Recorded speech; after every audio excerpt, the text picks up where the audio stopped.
Shabbat Shalom. Bien, estamos ubicados en Romanos capítulo 2 y habíamos abordado un concepto muy importante para el desarrollo del capítulo y de ahí en adelante pues todo el contexto de la carta, y era el concepto de Ish. ¿Se acuerdan? Habíamos hablado que había una diferencia en hebreo entre Ish y Adam. Vamos a ver la pronunciación aquí, Ish y Adam. Ish, habíamos dicho básicamente que era la persona que conocía la escritura, que la observaba, al menos de alguna forma la practicaba, y Adam era la persona común, genérica, pues que no conocía la Torá, ¿cierto? Eso es lo que vamos ahí. Entonces, vamos a continuar en el versículo 4. ¿Qué dice el verso 4? Romanos 2:4. Y menosprezáis la riqueza de su benignidad, ignorando que su benignidad te guía a arrepentimiento. Piensen ustedes. Entonces hay que explicar un poquito una palabra muy clave en el lenguaje de la Biblia, es la palabra arrepentimiento. ¿Qué es eso? ¿Ya? Bien, vamos a ver un poquito porque es un concepto clave, fundamental, y mire que ese versículo es una fuente que no se puede ignorar a la hora de construir el concepto de arrepentimiento. ¿Qué está diciendo allí? Leámoslo. Dice, o ignoras que es, ¿qué cosa? La benignidad de Él, ¿cierto? ¿Y qué cosa? Y al arrepentimiento. Claro, y la paciencia, ¿cierto? Veanlo. O menosprecia la riqueza de su benignidad, paciencia y longanimidad, Ignorando. que su benignidad te guía al arrepentimiento. ¿Qué es lo que guía al arrepentimiento? La benignidad del Señor. Amén. Por lo tanto, el arrepentimiento no es una facultad humana. ¿Me explico? Y ojo que se le está diciendo aquí a una persona que conoce Torá. Ahora, ¿qué se deja del que no sabe Torá? ¿Me explico? Aquí el contexto está hablando de un Ish. Está hablando a los que son Ish, a los que conocen la escritura. Está diciendo, estás ignorando, de alguna manera no te has puesto a pensar que estás ignorando que es la benignidad de Dios la que te guía al arrepentimiento. Claro, es su benignidad. ¿A dónde va esto? Como cuando Juan Bautista predicaba y decía, generación de víboras. ¿A quién se lo decía? A los judíos que estaban ahí. No se lo decía a los gentiles. ¿A quién se lo decía? A los judíos. ¿Quién los enseñó a huir de la ira venidera? ¿Ya? ¿Quién les dijo eso? ¿De dónde han sacado que ustedes no son sujetos de juicio? ¿Por qué? Porque el Talmud de Babilonia dice, en Sanedrín capítulo 11, la Mishnah dice, todos los judíos tienen parte en el mundo venidero. ¿Ya? Entonces hay que entender el contexto mental del judío en esa época, y la tradición oral de Israel decía, Kol Yisrael yesh lo helek l'olam haba. Todos los de Israel, los judíos, tienen parte en el mundo venidero. ¿Se la creían? Se la creían. Entonces citaban inclusive, es que la astucia era increíble. Vamos a ver en Isaías el soporte bíblico, digámoslo así. La asmachtá, que le llamaban eso en hebreo. ¿Qué significa eso? La asmachtá significa el apoyo escritural. Es una palabra aramea. Asmachtá. ¿Qué dice Isaías 60:21?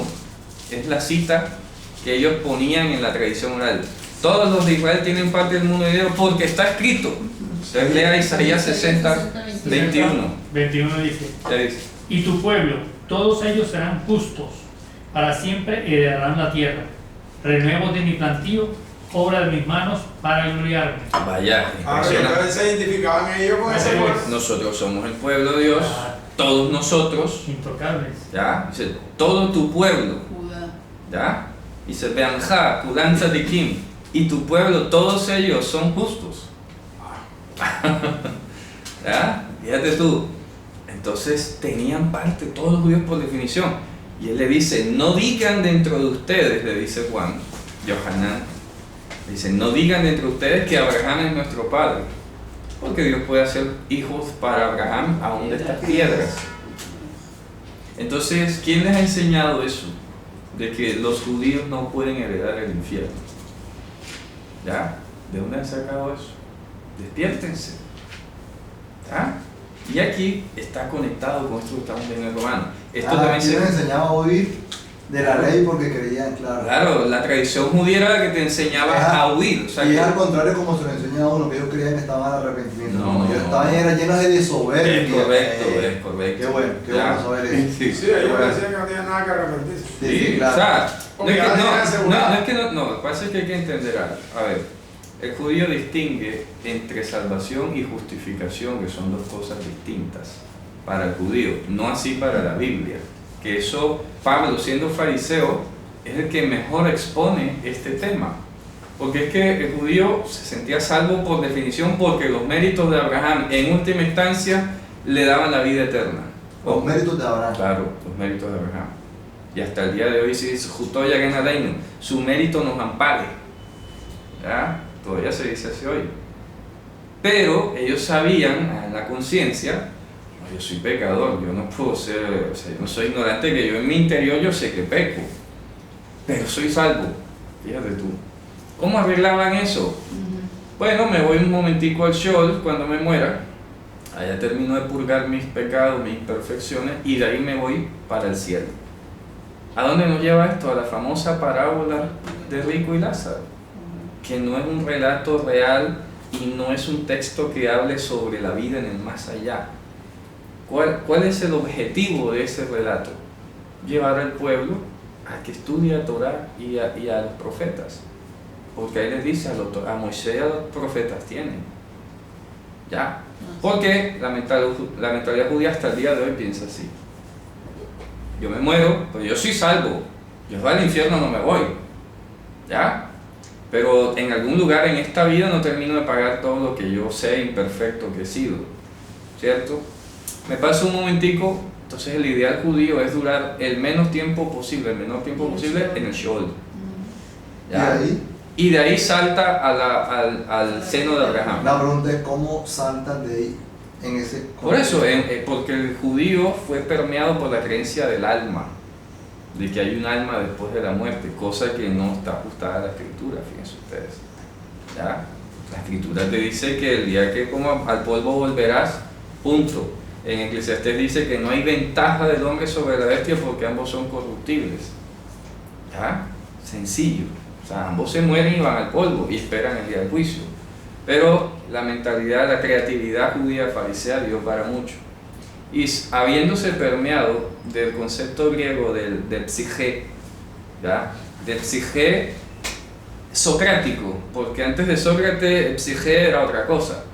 Pero de Sócrates para adelante, Platón y Aristóteles comenzaron a creer que el psique era una entidad como incorruptible y pura, que estaba apresada en el cuerpo, y que cuando el cuerpo moría, pues el psique se iba al mundo de las ideas y cosas así por el estilo. El espíritu. Sí, el alma. Antes de Sócrates.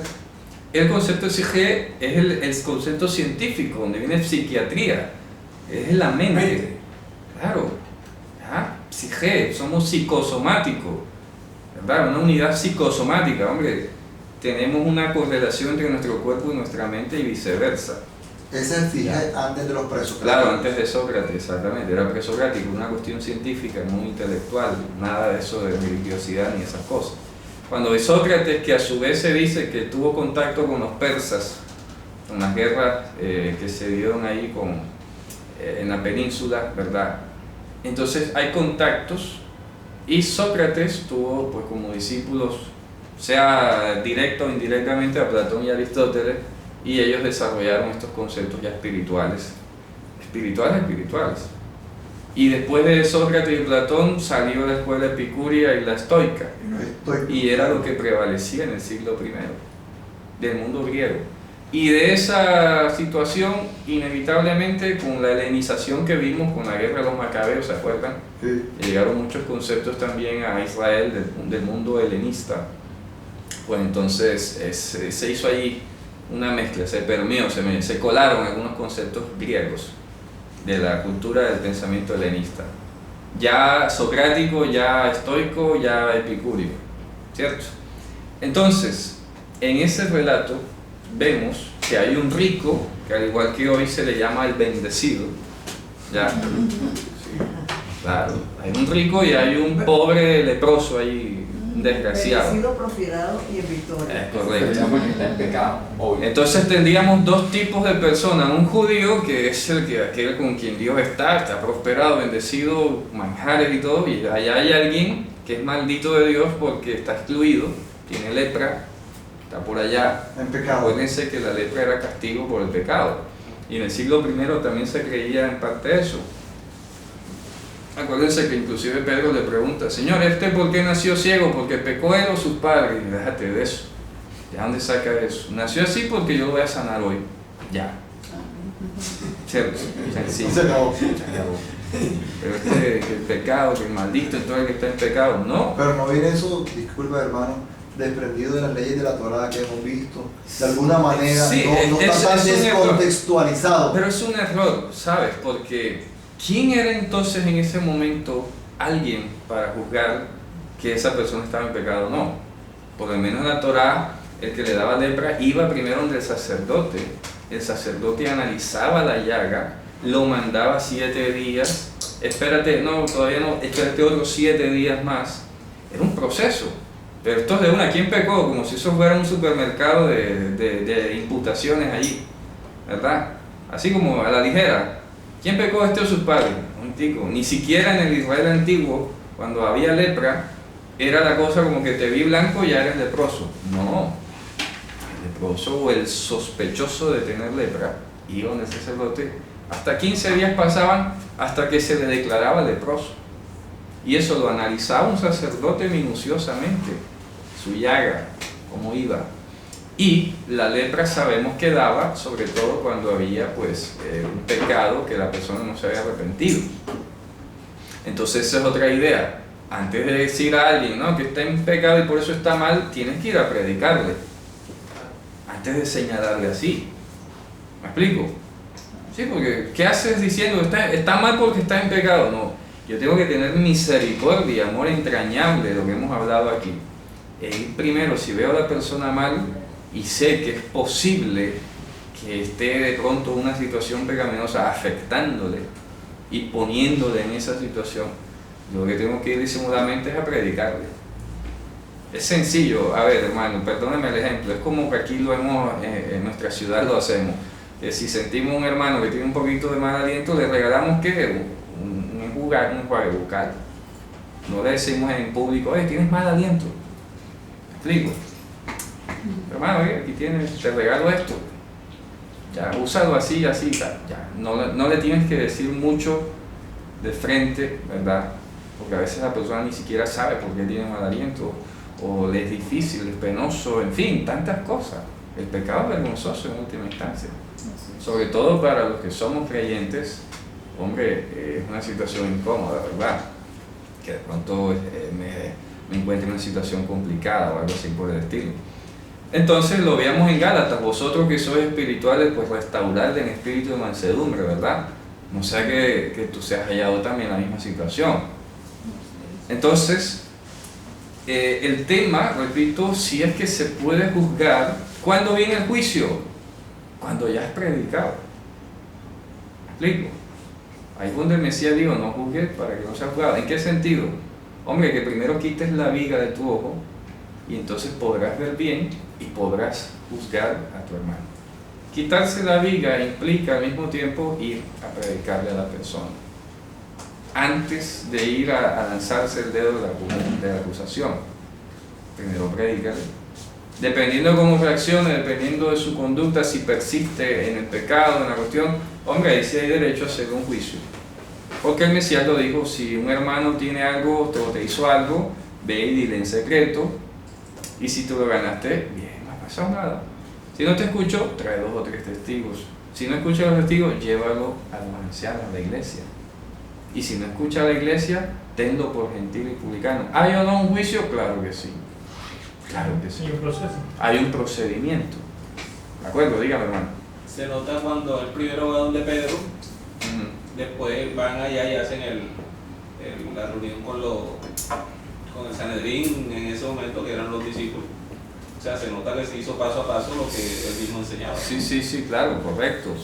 Hay un procedimiento, ¿ya? Pero ante todo, repito, debe primar el ir a predicar de una persona.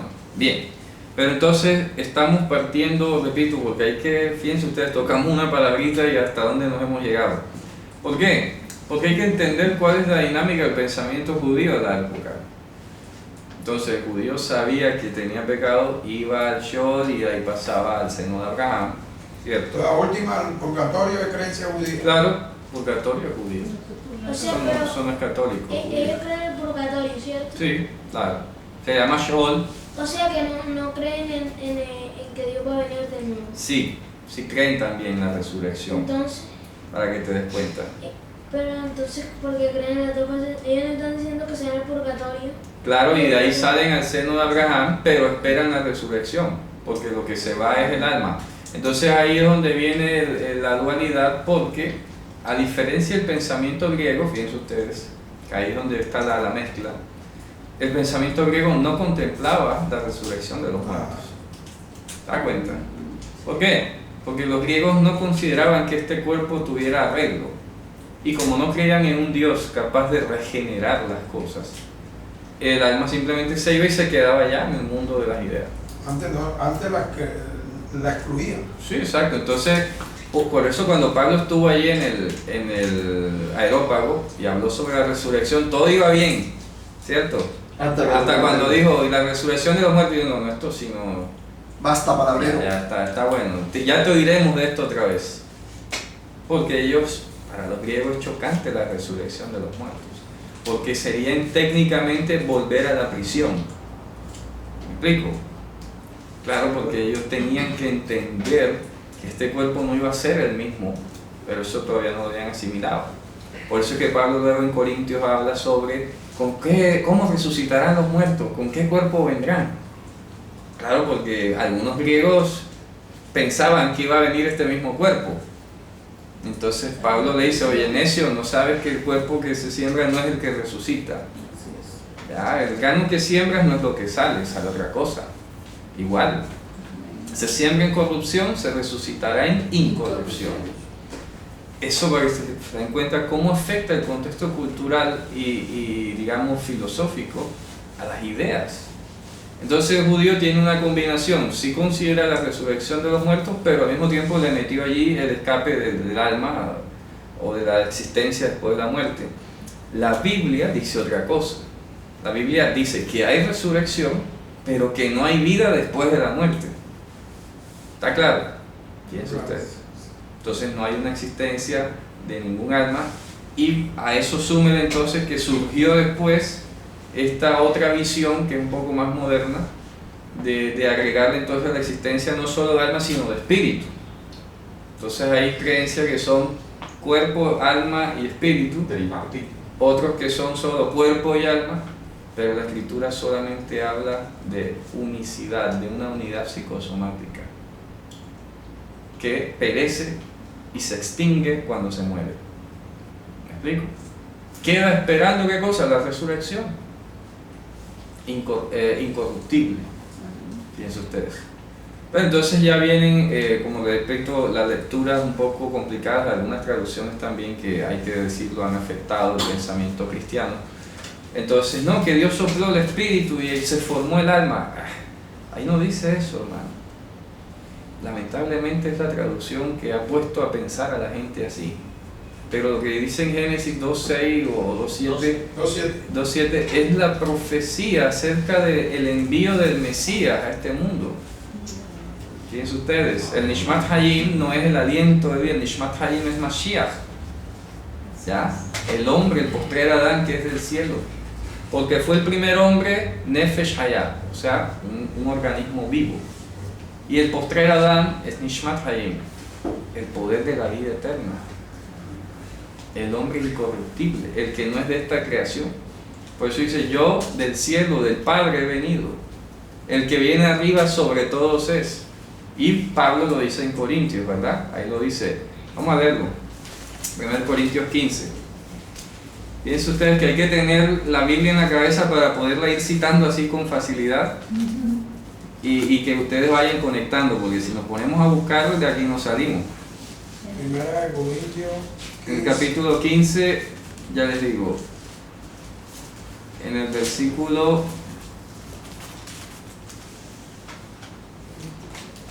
1 Corintios 15, ya les digo, el versículo el 45 y el 44 y el 46, vamos a leerlo en adelante. 45. Desde el 44. Desde el 44. Sí. Se siembra cuerpo animal, resucitará cuerpo espiritual. Hay cuerpo animal y hay cuerpo espiritual. Así también está escrito: fue hecho el primer hombre, Adán, alma viviente. O sea, un cuerpo animal. El postrer Adán, espíritu O vivificante. sea, un cuerpo espiritual. Mas lo espiritual no es primero, sino lo animal, luego lo espiritual. Ok, siga. El primer hombre es de la tierra, Terrenal, animal. exacto, terrenal. Ajá. El segundo hombre es del Señor, es del cielo. Que es el Señor, es del cielo. Cual el terrenal, tales también los terrenales. Y cual el celestial, tales también los celestiales. Y así como hemos traído la imagen del terrenal, traeremos también la imagen del celestial. Correcto. Pero esto os digo, hermanos, que la carne y la sangre no pueden heredar el reino de Dios, ni la corrupción hereda la incorrupción. Amén. Amén. Qué cita tan ilustrante, ¿cierto? Claro. Clarísima. Ah, claro. Precisa. Eso no tiene discusión. El postrer Adán, que es el Señor, Yehoshua, es del cielo, no es de esta creación. Por eso Yehoshua no es humano, repito. Y aquí lo hemos dicho y que quede claro. Humano, entiéndase, aquí lo hemos hablado, es ser pecador. No me estoy refiriendo a la forma o a la apariencia, porque Jesús no vino como un extraterrestre de 3 ojos ni nada de eso, ni de otro color. Vino en forma humana, como lo dice ahí en Filipenses, tomó forma humana, pero eso no lo hace humano, Amén. porque él está diciendo que es del cielo. ¿Ya? Su carne no vio corrupción, lo dice el Salmo 16. ¿Ya? Mas se sintió dolor. Claro, porque fue compatible con este mundo. Y además que en ese momento, como lo veíamos en Marcos, él aceptó que el pecado de la humanidad le afectara. Él dejó que su cuerpo muriese dependiendo de la vida biológica humana.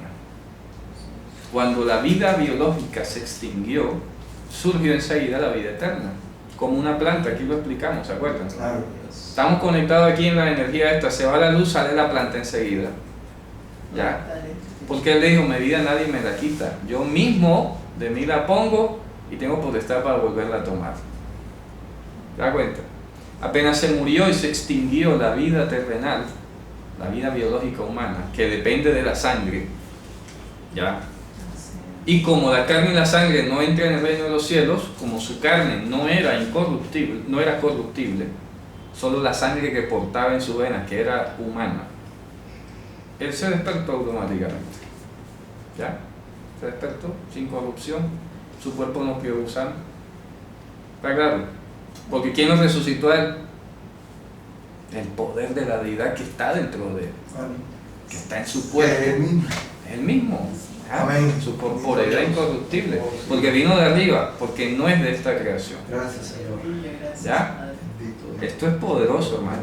Entonces, fíjense ustedes, aquí estamos diciendo que es la benignidad de Dios la que guía a la ¿Ya? No, una pregunta, Dígame. disculpen, una pregunta muy técnica. Le pido disculpas.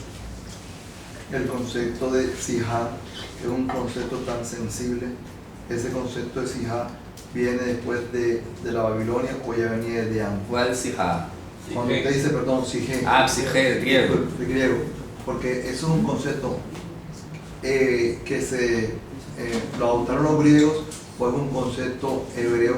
El griego que influyó al hebreo. Es al revés, Sí. no como si hebreo pensaba, es griego. Sí, que influyó al hebreo, claro. Influyó. Pero antes del sijé, entonces, es la pregunta. Por eso digo, estamos hablando en términos bíblicos, Sí, por eso claro. aquí distinguimos entre Torah y judaísmo. Claro. Si aquí estudiáramos y aprendiéramos o practicáramos judaísmo, estaríamos creyendo en el alma, en el espíritu y en el más allá. No, eso es evidente. Simplemente que la clase es muy bonita e interesante para efectos de precisar esos conceptos, Claro. para tener herramientas para salir en la defensa. Sí, mira, es curioso. Si vamos antes del siglo V antes de Cristo, ni los griegos ni el pueblo hebreo creía en el alma ni en la vida después de la muerte. Esa es la respuesta. Ya, esa Esa es la respuesta. ¿Ya? Antes del siglo V. Después del siglo V empezaron los líos. Dígame, hermano. Sí, yo tengo una pregunta de algo que tú dijiste ahorita, no sé si me quedó claro, pero Ajá. como somos muy neófitas, tú Tranquilo. dijiste que Jesús no fue completamente hombre. No fue hombre, no fue humano, porque, Terrenal. entiendas, humano Pero pecador. lo que uno estudia es que Jesús fue completamente Dios y completamente hombre. No. Repito, porque ser humano tiene una condición que no puede, que es incompatible con Jesús. Ser humano es ser pecador. El sentido del pecado. Entonces dice que él fue tentado en todo, pero sin pecado. Porque ¿de dónde viene la tentación? De las concupiscencias humanas. Por lo tanto, el cuerpo de Jesús no estaba viciado al pecado. Pero pregunto, ¿sí se enseña normalmente que Jesús fue completamente hombre? En el mundo, en la cristiandad se enseña eso. Solamente quería saber. Sí, en la cristiandad se enseña, pero aquí no lo enseñamos, porque tiene ese inconveniente. Una cosa es decir que Entonces la forma en que se dice es Jesús. Jesús es el cuerpo de Dios aquí, en forma humana. Porque el Salmo 8 lo dice, tú lo disminuirás a un poco menos que a un ángel. ¿Ya? Y en Filipenses le dice que Tomaste forma. formó, dice, no tomó ser igual a Dios como cosa que aferrar, sino que se despojó de su gloria y adoptó forma de siervo. Está hablando forma. ¿Ya? Forma de siervo. Entonces una cosa es que lo hayan visto con barba, pelo, hasta canoso, quién sabe, pero eso no lo hace humano. Lo hace en una forma de Dios disminuida. ¿Está claro? Despojado. Cuando Dios se despojó y se fue despojando de su gloria, de su gloria, de su gloria, ¿en qué quedó? En ser humano, en forma de humano. Pero no era humano. ¿Por qué? Porque no tenía concupiscencias, no era pecaminoso. Nunca Su carne no se corrompió, no conoció pecados. Eso lo hace radicalmente distinto de cualquiera de nosotros. ¿Ya? ¿Está clara la idea? Entonces, Gracias. piensen ustedes, es importante saber que Dios mismo estuvo aquí. Amén. Eso yo lo he enfatizado desde que empezamos a estudiar Marcos. Gloria a su nombre. El cuerpo de Dios estuvo aquí, en forma disminuida, pero sin pecado. Que Él es el Cordero que portaba el pecado del mundo, y aquí lo hemos explicado, y ustedes pues lo sabrán mucho mejor que nosotros, hermanas, que una cosa es portar un virus y otra cosa es estar infectado del virus. El sistema inmunológico del Mesías ante el pecado le evitó ser contaminado del pecado. Él portaba el pecado porque sí, llevaba sangre en sus venas. Como decía ahorita, sufrió dolor, sufrió la angustia, ¿está? Pues son los episodios de la tragedia humana, digámoslo así. Pero él no era humano, no estaba afectado estructuralmente en su genética y todo por el pecado. Y es que el nuevo texto que explica eso es de Filipenses, dice, siendo Dios, no estimó, Claro, no estimó el ser igual a Dios, Claro. o sea, como cosa Hay que casual. aferrarse. Entonces, esto es hermoso porque, repito, tenemos inclusive esa sensación tan espectacular de saber que, como dice ahí en Juan después, en 1 Juan capítulo 1, tocante al verbo de la vida, ¿ya? Porque la vida fue manifestada. Vamos a leerlo, ese pasaje hermoso.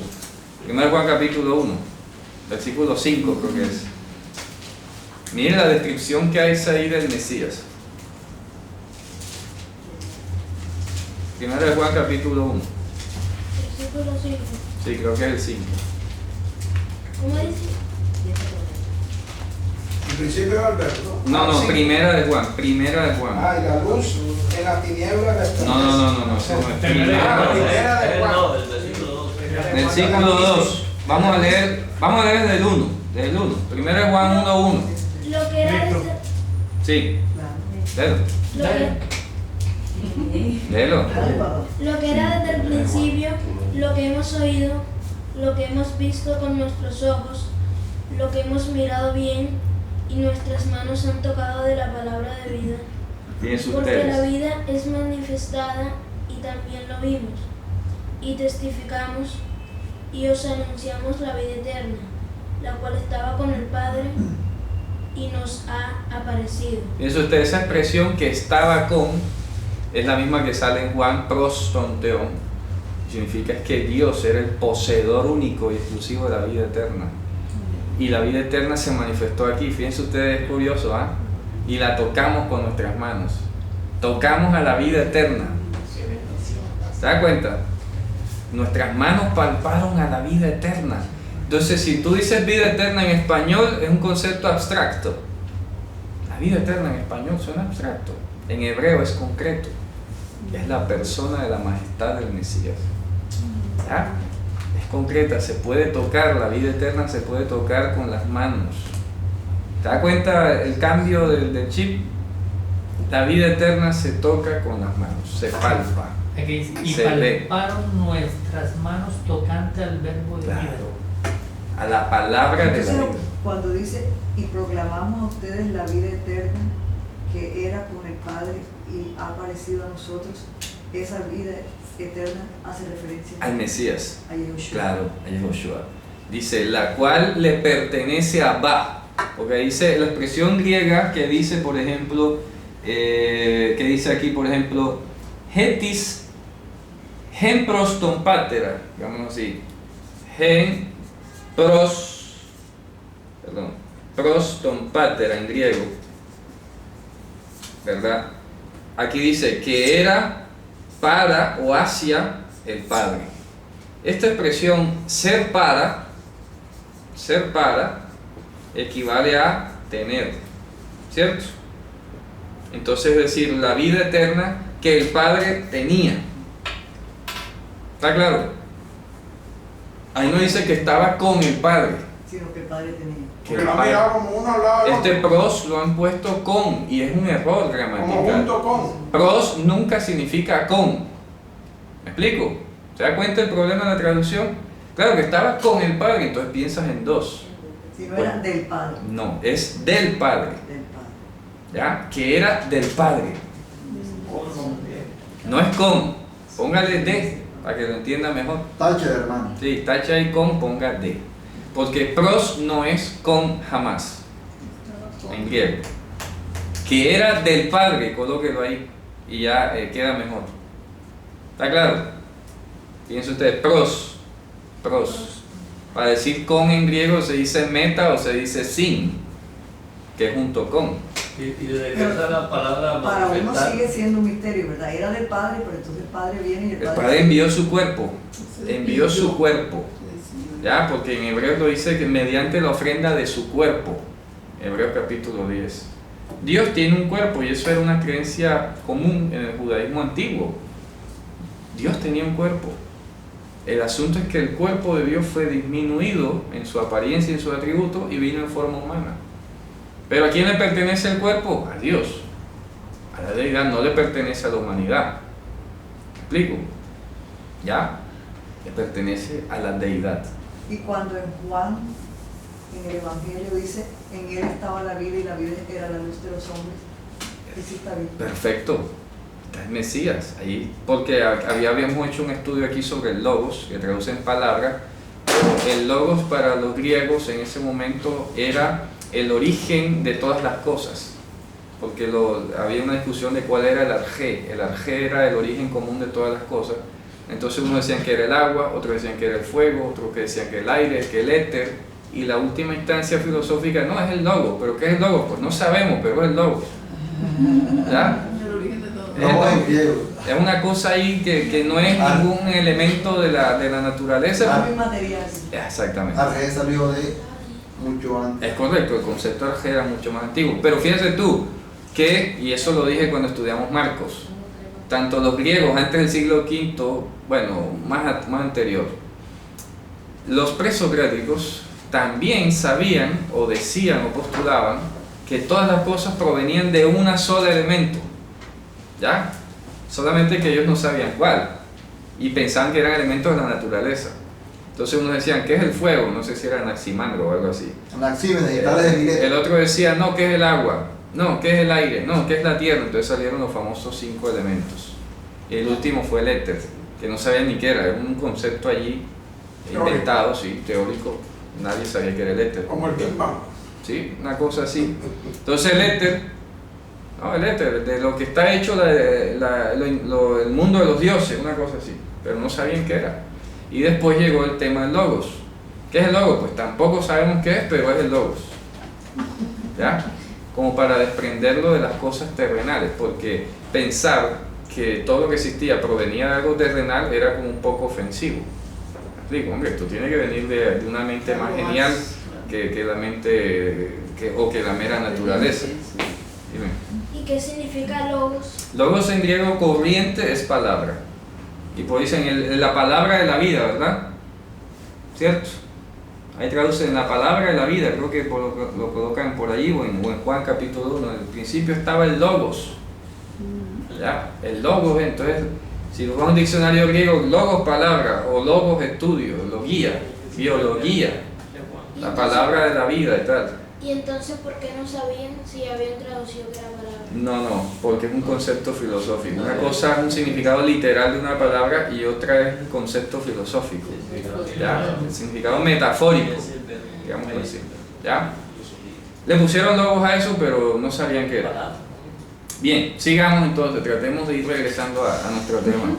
Es que toca, repito, sondeo gigantesco, un recorrido espectacular. El próximo ayuno lo vamos a tocar. Hombre, sí. Entonces, bueno, vamos a regresar poquito a poco. Entonces, el judío pensaba que tenía la vida eterna garantizada por los méritos de Abraham, pero que él tenía que arrepentirse y en tal defecto iba al Sheol y de ahí pasaba al seno de Abraham. Pero esa no es la creencia o la enseñanza bíblica. La enseñanza bíblica te dice que tú vas al polvo, que no hay ventaja del hombre sobre el animal porque ambos son corruptibles, lo que le pasa a uno le pasa al otro, etcétera, etcétera, etcétera. Entonces, eso había producido cierto dejo de prepotencia o de arrogancia, porque el judío decía, no, yo soy salvo y me puedo dar el lujo de jugar aquí a todo el mundo, porque él pensaba que nunca iba a heredar el infierno. ¿Ya? ¿Me explico? Y entonces dice, oye, tú estás ignorando aquí algo, ¿ah? ¿Tú crees que por los méritos de Abraham estás arreglado? Estás ignorando que es la benignidad de Dios la que te guía al arrepentimiento. ¿Qué problema? Claro, tú te sientes seguro en tu zona de confort, pero a ver, si yo te pongo en el mismo escenario afuera que dependes de Dios, entonces estás igual que el otro, igual que un gentil. Así de sencillo. No hay excepción. No hay acepción de personas delante de Dios. Así que, como es su benignidad la que te guía a ti al arrepentimiento, ¿no crees que puede hacer lo mismo con un gentil? Claro, claro. ¿Cuál es la diferencia? Hombre, que tú has tenido el privilegio de nacer en un hogar santificado, es la cosa. Eso es lo único diferente. Es igual hoy, hermano. Hoy ha pasado el mismo problema. En la cristiandad cree que ser hijo de pastor hace que el hijo sea pastor. ¿Me explico? Sí, porque es hijo de pastor. ¿Y eso acaso quiere decir que nació con el chip de ser del don de pastor? No. No. Tuvo el privilegio de nacer en un hogar santificado, sí. Pero él tiene que mostrar el mismo fruto, arrepentimiento, el mismo trabajo, el mismo padecimiento, todas las cosas igual. Y no viene distinto de los demás. Tiene que experimentar. Tiene que experimentar, tener la experiencia personal con el Mesías. Y eso es lo que ha pasado. A veces, no, que el hijo del pastor, entonces ya como lo nombran copastor o pastor y tal, y resulta que a veces de pronto no ha nacido ni de nuevo. Claro, me dice, ay, ese no es el hijo del pastor. Ay, ese es el pastor, y Que mira qué tiene que ser pecado. al pastorcito. Aquí hubo un caso famoso de un hijo de un pastor que le pegó a su esposa, por ejemplo. No sé ni quién es, pero sí me acuerdo que salió en el periódico. Un escándalo. Un escándalo. Pero fue mucha la publicidad para hacerle daño al pastor. Exactamente, pero Porque eso- si lo hace cualquier otro no pasa nada. Hay que correcto. salir en defensa Y, del pastor. y ese es el problema, ojo. El problema, repito, es lo que estoy diciendo. Porque esa persona que llegó a ese punto, hombre, hay que ver. ¿Me explico? Hay que ver. Porque no es un fruto digno de alguien que ha nacido nuevo. Porque en el mundo hay incrédulos que no hacen eso. ¿Me explico? Entonces, es allí donde viene la crítica, hermano. Porque inclusive en el Talmud dice una frase: ¿quién es sabio Jajam, que lo vimos aquí, ¿verdad? El que aprende de todo hombre. Alomed Mikol Adam. Mikol Adam. Hombres. Melamed Alomed Mikol Adam. Es decir, que tú, aunque seas un ish, un observante de Torah, tienes que estar abierto a aprender de un Adam, de lo que hace cualquier humano por allí. ¿Qué cosa? Hombre, el bien, obviamente, no aprender a hacer el mal. Pero ser sabio significa que tienes capacidad de aprender de lo que hace un humano común. Un humano común te puede enseñar muchas cosas. Capacidad de Claro, en la Claro. multitud de consejos está la sabiduría. Claro, entonces ¿qué ocurre? Si hay gentiles, yo tuve un tío de mi mamá que modelo de ciudadano, de familia, de esposo, de todo. Toda la familia recuerda ese nombre de ese señor con una estima impresionante. ¿Ya? Nunca golpeó, nunca fue infiel, nunca ofendió, nunca ayudó a toda la familia que pudo, fue caritativo hasta el extremo, todo modelo.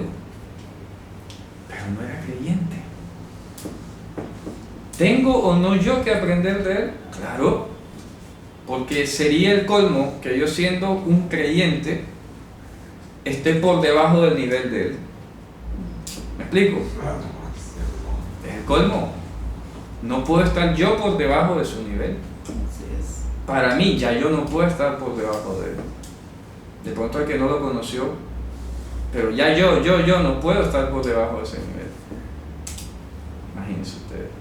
Más exigente. Más exigente. ¿Qué tal? Y era incrédulo. Y lamentablemente murió incrédulo. ¿Ya? No sé en el último segundo si Dios le habrá iluminado, no sé, eso lo sabrá Dios. Pero a juicio del fruto, digamos, murió incrédulo, ya, ¿verdad? No mostró ese fruto así. Pero vaya, qué testimonio impresionante.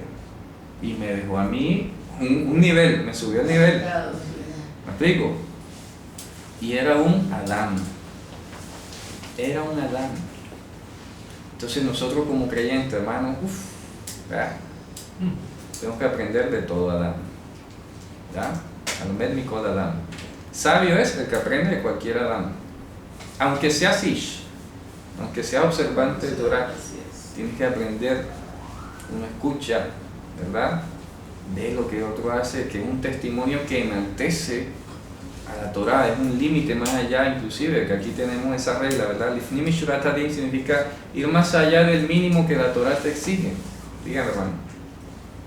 Cuando la Biblia habla también del profeta Salomón, hablando de eso, de aprender de otro, hasta de las hormigas aprendí. Claro, hasta de las hormigas sacaba proverbios, mira la hormiga, mira el conejo, mira la araña, ¿verdad?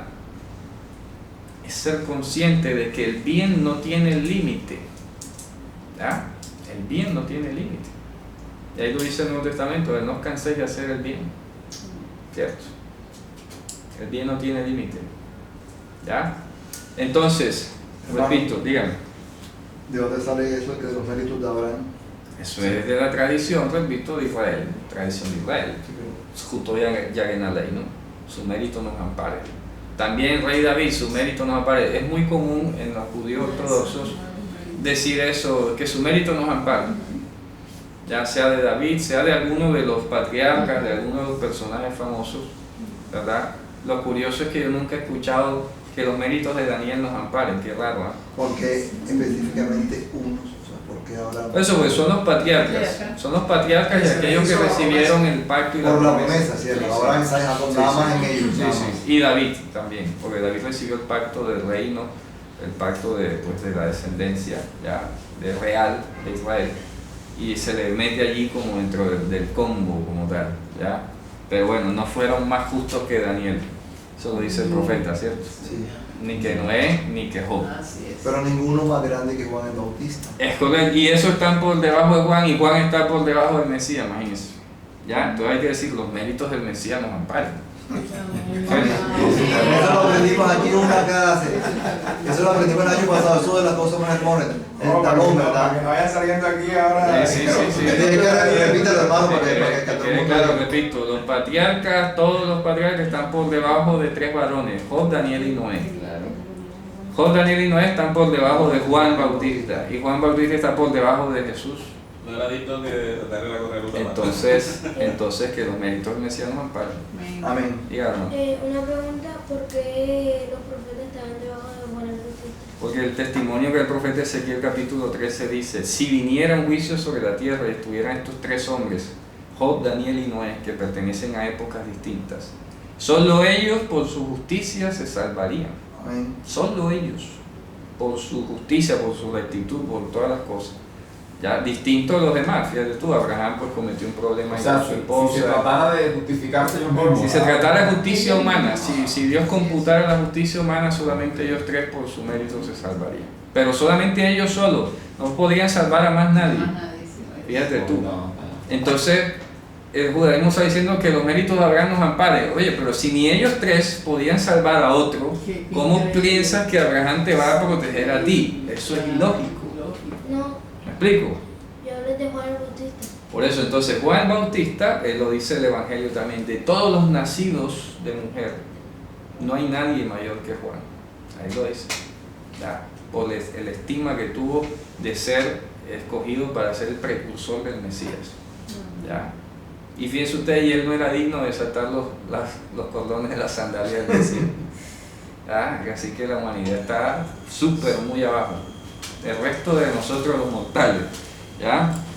Entonces fíjense, repito, es la benignidad del Señor la que guía al judío y al no judío al arrepentimiento. ¿Está claro eso? La benignidad del Señor, la riqueza de su benignidad es la que guía al arrepentimiento. Entonces en hebreo tenemos el concepto de teshuvah.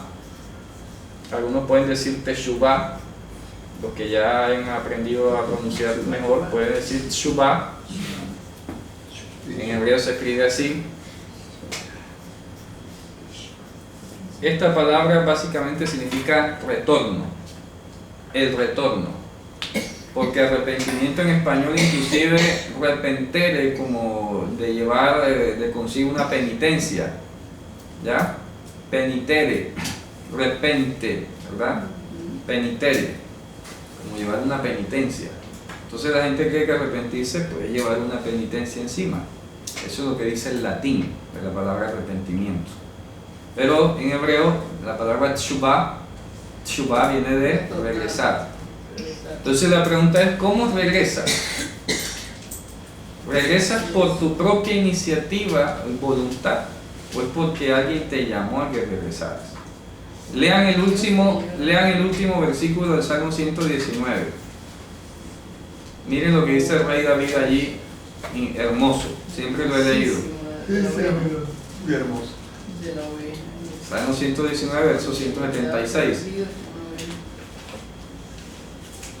Tahiti que se obed, dice, me he extraviado como un cordero que está perdido. ¿Ya? Yo anduve errante como oveja extraviada. Busca a tu siervo porque no me he olvidado de tus mandamientos. Claro, mandamientos. Fíjense ustedes. Él estaba perdido, pero no sabía cuál era el regreso. Y tenía dentro de su mente, sí, hay algo, yo me acuerdo que eran los mandamientos y todo, pero ¿cómo regreso? No sabía regresar. Pero ¿en qué sentido dice no sabía regresar? Claro, no sabía regresar, no sabía arrepentirse. No sabía ¿Cómo volver a tomar el control de tu vida? ¿Me explico? ¿Cómo vuelvo yo a tomar el control de mi vida, de que mis pasiones no me dominen, de que yo no me deje arrastrar y ¿Cómo yo todo? vuelvo a guardar tus mandamientos? ¿Cómo vuelvo a no perderme? Pero realmente estamos hablando de que ninguna persona nunca lo ha guardado. O sea, No. ¿volverse a qué? A ver, cualquiera, como decía ahorita, inclusive hay Adán, que aunque no sabe que es un mandamiento, pues lo hace. ¿Me explico? Hay Adán, hay gente que no sabe que aquí hay un mandamiento que dice tal cosa, pero la persona lo hace, porque el bien se manifiesta. Que no lo conoce textualmente.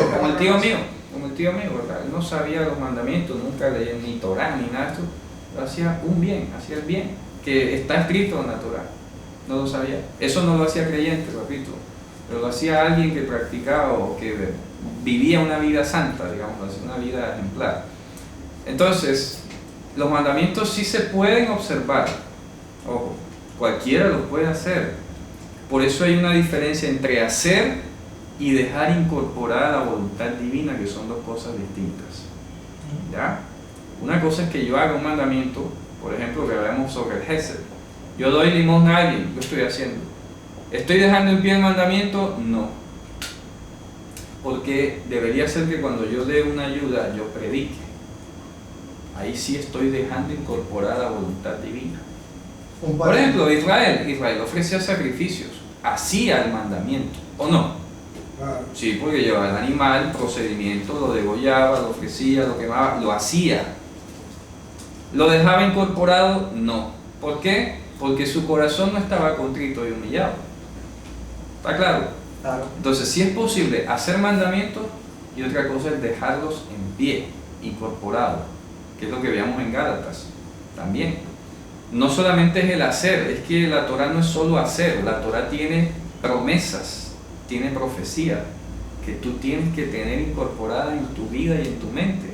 Si tú te dedicas solo a hacer ritos y procedimientos y todo, y te olvidas de que hay unas promesas allí que solo Dios va a cumplir, no estás haciendo nada. Obras. Diga, hermano, son obras nada más, exactamente. Y hablando de cumplir mandamientos, lo que me doy cuenta es precisamente que Tshuva está refiriéndose a volverse a Dios, ¿cierto? Sí. A volverse a Dios, pero a la voluntad divina. A la voluntad divina. Sí, o sea, sí. la Tshuva es volverse a la voluntad de Dios. Sí, no sí. tanto el mandamiento. No, en sí, no porque tanto el el mandamiento. lo puede hacer Cualquiera lo puede hacer. Pero que lleve lo que Que Dios. tú tengas conciencia de Dios. Eso es la tshuva. Que agrade a Dios. Claro. Lo que está haciendo. Es correcto. Que lo que tú hagas sea agradable y acepto y glorifique a Dios. Claro, porque mucha gente inclusive puede hacer una obra, pero es para glorificarse a sí mismo. ¿Me explico? Eso lo hace mucha gente. Precisamente el salmista David decía que no se había olvidado de sus mandamientos. Claro. O sea, él tenía conciencia de los mandamientos. Claro. Pero no sabía, como dice acá, Ser agradable a Dios. Ser agradable. Es correcto. Incorporar a Dios en el hacer. En su hacer, es correcto. Pero aquí en esta última línea, en la versión internacional, dice, busca a tu siervo porque yo no he olvidado tus mandamientos. Por eso, claro, está bien. Está bien. Y es lo que estamos hablando. Una cosa es que usted sepa el mandamiento, pueda que lo haga, pero la cosa es que le sea agradable a Dios. Por ejemplo, el pueblo Por eso judío. él pide ser buscado. Correcto, por ejemplo, el pueblo judío hoy, nadie le puede tachar de que no hace los mandamientos. ¿Me explico? ¿Son agradables a Dios? No, en tanto que niegan al Mesías.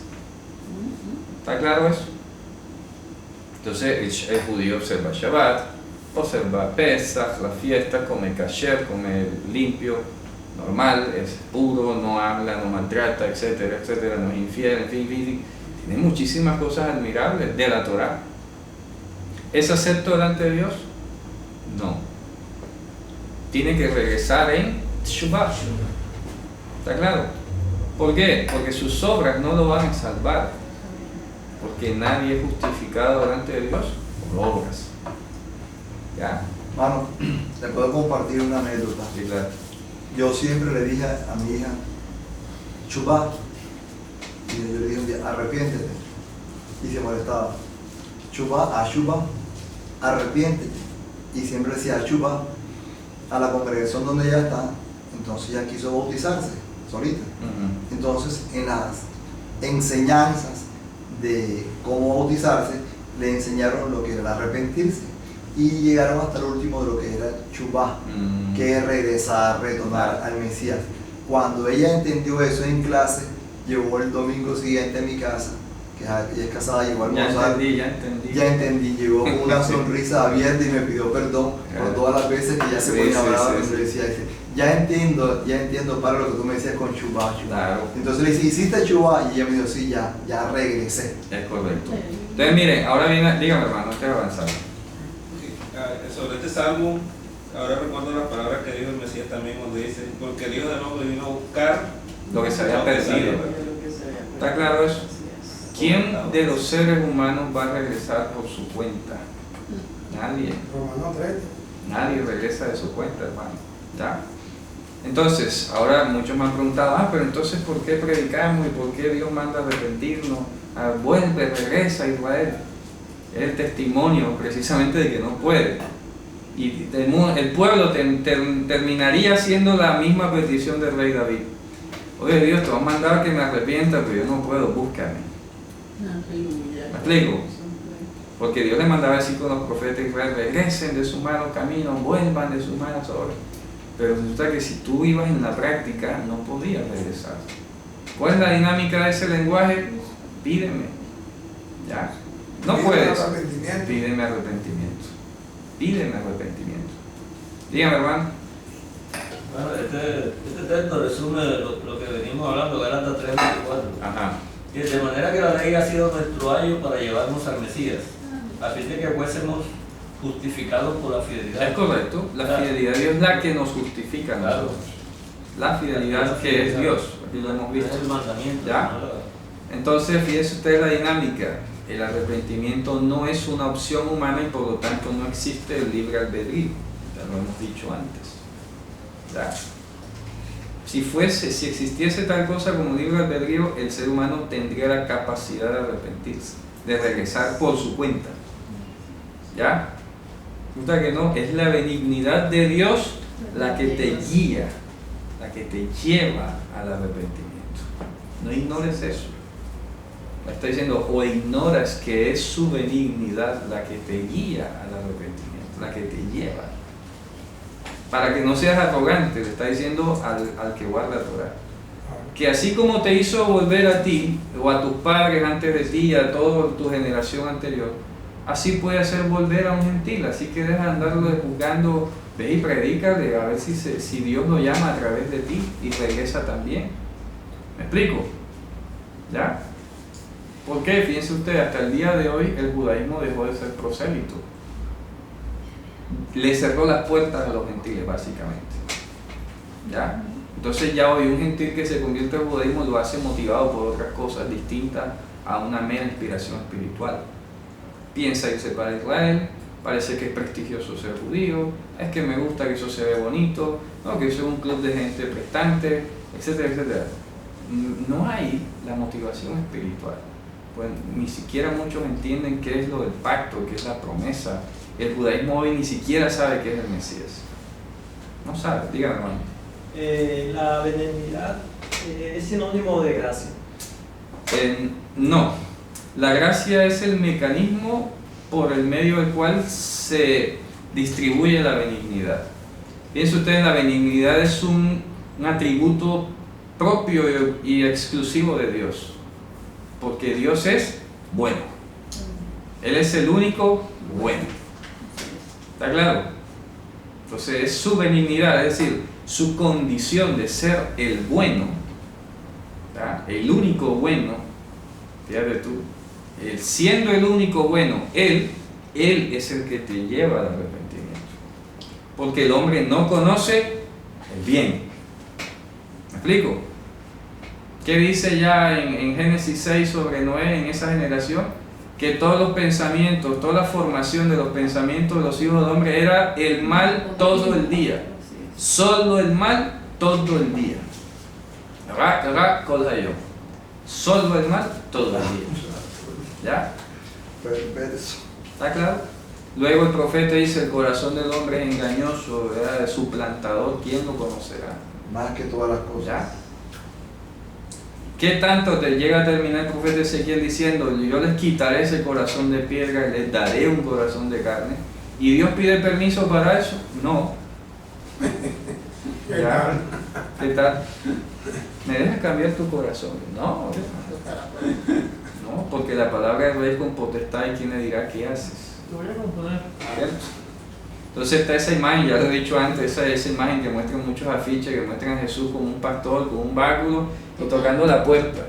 Y ponen, y aquí estoy a la puerta y llamo, entonces creen que él está tocando la puerta. En griego no sale ese verbo de tocar la puerta, llamar de voz. ¿Ya? De voz. No de tocar la puerta, a ver si tú le abres, no. Él te manda a salir. Venga acá. Está hablando del rey. Como un imperativo, ¿verdad? Claro. ¿Ya? Aquí a la puerta. Estoy a la puerta. Yo llamo. Estoy llamando desde la puerta. Venga. ¿Qué dice? Mis ovejas, las que son Oye. mías, oyen mi voz Así es. y me siguen. Sí, cuando él llama viene. Entonces, ¿cómo es que una oveja reconoce la voz de su pastor? Porque el pastor la ha criado, la ha educado. Ahí viene la emuná, ¿se acuerdan? La educación. Es Dios quien ha educado con su fidelidad a nosotros, a quienes Él ha tomado. Porque nosotros estábamos inconscientes del mundo. ¿Qué dice? Antes los de la incircuncisión, inclusive más, estaban fuera de la ciudadanía de Israel, ajenos a los pactos, a las promesas, sin esperanza y sin Dios en el mundo. ¿Ya? ¿Qué dice Romanos 3? No hay ni uno bueno, no hay nadie que busque a Dios. ¿O no? Así es. Así está escrito. Está escrito, hermano. Así está escrito. No hay nadie que busque a Dios. Buscar a Dios no es propio de la naturaleza humana. Ni siquiera uno. No hay ni siquiera uno. Porque bueno es Dios. Y Amén. es su naturaleza de ser bueno Amén. la que nos lleva a nosotros a Él mismo. ¿Qué dice? Os traeré A mí a mí mismo. Lo dice en Juan capítulo 12. Porque Él le da Claro, completamente. claro, exactamente. Él es el que, venga acá, usted es mío, usted es mío, usted es mío. ¿Cierto? Respecto a los demás no sabemos cuál va a ser el final de ellos, pero somos hoy escogidos de su gracia. Por su benignidad estamos aquí hoy. Cuando tuve mi experiencia personal con el Mesías, yo no decidí, es que no tuve tiempo ni de pensar. De pensar, no hay tiempo. No, pasó, simplemente pasó. Pasó, ocurrió. Yo no me tomé como que, bueno, hoy leí esta palabra bonita, voy a meditarla con la almohada y mañana tomo una decisión si me arrepiento. No, eso no pasa, hermano. Eso no pasa. El que cree que eso pasa es porque todavía no sabe qué es el arrepentimiento. ¿Ya? No le ha amanecido. No le ha amanecido. Juan, ¿a quién le consultarán? ¿A la ley o a los muertos? Ya. Si no le consultan a la ley, no le ha amanecido. A ver, es Dios, repito, en su benignidad, el que te trae a Él de regreso. ¿Ya? Es el que te trae de regreso. ¿De regreso a dónde? Ni siquiera a la Torah, a Él, a Él. Shuvu elai ve'ashuva aleichem. Vuélvanse a mí, ¿verdad? Y yo me volveré a vosotros. ¿Qué significa eso? Hombre, que ustedes no se pueden volver, entonces yo voy por ustedes. He aquí yo y los hijos que Dios me dio. ¿Está? Bonito eso, es luz. Claro, dice En hebreo, ¿eh? Shuvu elai ve'ashuva aleichem. Vuélvanse a mí y si no, yo me volveré a ustedes. ¿Ya? Qué lindo, Claro, hermoso eso. muy lindo. Y hay una canción que la ¿Eso canta. está dónde? Eso está en Osea, creo que vamos a Sí, buscarlo. vamos a buscarlo. Shuvu elai ve'ashuva aleichem. Ahora la cantamos. Shuvu elai ve'ashuva aleichem. Shuvu elai ve'ashuva aleichem. Shuvu elai. Shuvu elai. Vamos a buscarlo, eso está aquí en... Ya le digo, vamos a buscarlo. Vamos a ver. Y esa gente se lo dice a los gentiles. Perdón. Malaquías 3:7. Ah, aquí. Sí, Es el amigo mío. porque Ese es el último de los menores, ¿cierto? sí. Malaquías, ¿qué? Malaquías 3:7, el último. 3:7. Bueno, en hebreo es 3:7, no sé si en español equivale porque a De los veces. días de vuestros padres Sí, léelo. os habéis apartado de mis leyes Ajá. y no las guardasteis. Tornaos a mí y yo me tornaré a vosotros. Shuvu elai ve'ashuva aleichem, pero ahí no es una condición. Sí, sí. Como que vuélvanse a mí y yo me volveré. O sea que si el pueblo no se vuelve, entonces Dios no se vuelve. No, ahí no está diciendo eso. Entonces, vuélvanse a mí y si no, yo me volveré a vosotros. ¿Ya? Porque no te abandonaré ni te dejaré solo. La palabra que yo envíe no volverá a mí vacía, sino que irá y hará todo cuanto yo le haya ordenado. Malaquías, ¿qué? ¿3 qué? 3:7. Y ellos dijeron, ¿en qué hemos de tornar? ¿Viste? ¿En qué nos vamos a regresar? Ahí donde dice tornar aparece el verbo shav, ¿ya? De donde viene tshuvah. Volvernos. Dicen shuvu elai ve'ashuva aleichem. Y dicen, ¿de qué vamos a regresar? Fíjate tú, estaban inconscientes. Estaban inconscientes. No, pecado, mejor dicho. Ellos Es que decían, el mismo contexto lo dice, Claro. la respuesta de ellos dice todo. "Ey, desde los días, dice el profeta, desde los días vuestros padres se han apartado. ¿Ya? Y tú ya se habían dado Y cuenta. no se habían dado cuenta. Eso es soberbia. ¿Te das cuenta? No, es que a veces no es ni soberbia, eso se llama cautividad por el pecado, hermano. Porque si ojalá fuera soberbia, porque la soberbia se combate y se quita. Peor. Sí, pero esto es ignorancia y cautividad del pecado. Que no sabes, no eres consciente. Es como un drogadicto. No sabe que está perdido. No sabe que tiene una cautividad. Él está en su mundo y todo lo que hace en su mundo le parece normal. Mata, sí, lo maté. ¿Ya? Entonces le está diciendo, oye, desde los días de vuestros padres se han apartado y no se han dado cuenta.